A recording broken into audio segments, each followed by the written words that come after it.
எந்த அரசாங்கம் ஆட்சிக்கு வந்தாலும் மக்களை வஞ்சிக்கிறதா பொழப்பாகவே வச்சுருக்காங்க.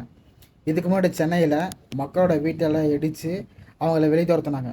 இப்போது வாணியம்பாடியில் கிட்டத்தட்ட 5000 குடும்பத்துக்கு மேலே இருக்கிறவங்கள காலி பண்ண சொல்லி 20 நோட்டீஸ் கொடுத்துருக்காங்க. அதுவும் 21 நாளுக்குள்ளே காலி பண்ணணுமாமா. அந்த மக்கள் எல்லா வரியும் கட்டியிருக்காங்க. அவங்ககிட்ட வரியும் வாங்கிட்டு அவங்கள வஞ்சிக்கப்படுறாங்க. எதனால் இந்த அரசாங்கம் இப்படி பண்ணுது அப்படிங்கிறத நீங்கள் தான் சொல்லணும். கார்பரேட்டுக்கு மட்டும் கைக்குள்ளேயே வேலை செஞ்சுட்டு இந்த அரசாங்கம் மக்களோட வரி பணத்தை வாங்கிட்டு மக்களையே வஞ்சிக்கிறாங்க. என்ன கொடுமை சார் இது. திருப்பத்தூர் மாவட்டம் old Vaniyambadi Congress back side இருக்கிறோம். மொத்தம் 5550 குடும்பம் இருக்குது. திடீர்னு ஆம்பூர்ல திடீர்னு நேற்று சாயங்காலம் நோட்டீஸ் கொண்டு ஒட்ட வச்சுட்டு 21 நாள்ல காலி பண்ணுறாங்க. 52 வருஷமா இருக்கிறோம். திடீர்னு காலி பண்ணா எங்க போவோம்?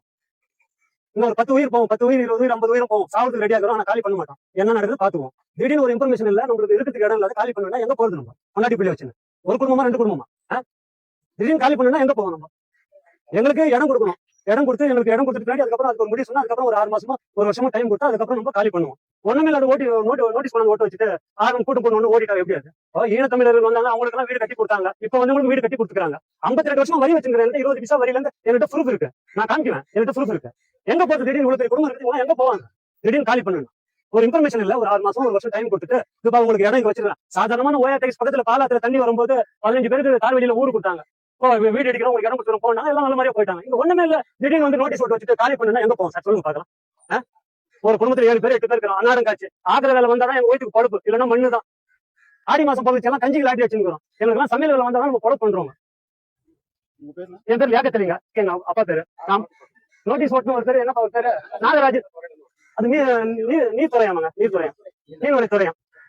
ஏதோ ஒரு இன்ஃபர்மேஷன்ல ஒரு நாள் அலுவலகம் எடுத்தாங்க, டக்குன்னு போயிட்டாங்க. ஒரு நாள் கொண்டாந்து நேற்று 3:30 மணிக்கு கொண்டாந்து நோட்டீஸ் ஓட்டாங்க. ஜன்னல் இது மாதிரி கொண்டு எல்லாம் எஸ்கேப் ஆயிட்டாங்க. 5550 குடும்பம் இருக்குதுங்க டோட்டலா. எனக்கு 18வது வார்டு வருது. 17, 18 ஒன்னா சேர்த்துங்க.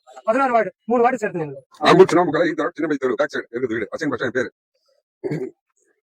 இப்போ நேற்று நோட்டீஸ் இங்க விட்டு வச்சுட்டு வீடு இப்படி காலி பண்ணுங்க. 21 நாள் டைம். ஒரு கொலை பண்ணா 1 வருஷம் டைம். உடனே 21 நாள் கட்ட முடியும். ஒரு பேச கட்டி தருவாங்க. 21 நாள் வீடு எங்க போகுது? வாடகை கூட அட்வான்ஸ் யார் தருவாங்க? எல்லாம் அடாட காட்சி. 5க்கு 10க்கு கூலிக்கு கலெக்ட் பண்றது எல்லாம் இருக்குது. யாரும் கோடி சொல்ல. நமக்கு மாற்று இடம், நல்ல மாற்று இடம். அதே கவர்மெண்ட் நிதி கொடுத்து வீடு கட்டி தரணும். அதுக்கப்புறம் நம்ம போறோம். நீங்க சொல்லவே தேவை, நகர பண்ணிருக்கோம். நம்ம வீடு கட்டி நம்ம இது வரைக்கும் யாருக்கும் மாற்று இடமே கொடுத்ததில்ல. எவ்வளவு பேருக்கு கொடுத்துருக்காங்க. இது வரைக்கும் அந்த ஏரியால ஆத்த தண்ணி வரும்போது எதாவது நகராட்சி நம்ம டிமாண்ட் பண்ணல, காசு கொடுங்க, வெள்ளத்தை அடிச்சு போச்சு, எங்களுக்கு நிதி கொடுங்க. இது வரைக்கும் யாருக்கும் வாங்கல. நிதி தண்ணி வரும்போது தண்ணி அதை பாட்டு வரும், அது பாட்டு போறோம். நம்ம பாட்டுக்கு வேலை செய்ய ஸ்டார்ட் பண்ணிருக்கோம். இன்னைக்கு ஆர்ப்பாட்டம் மக்கள் எல்லாம் சேர்த்து ஆர்ப்பாட்டம் பண்ணுவோம். இங்க பண்ணுவோம். அடுத்தது இங்க முடியலன்னா நெக்ஸ்ட் நம்ம எங்க பண்ணுவோம், அங்க பண்ண போறோம்.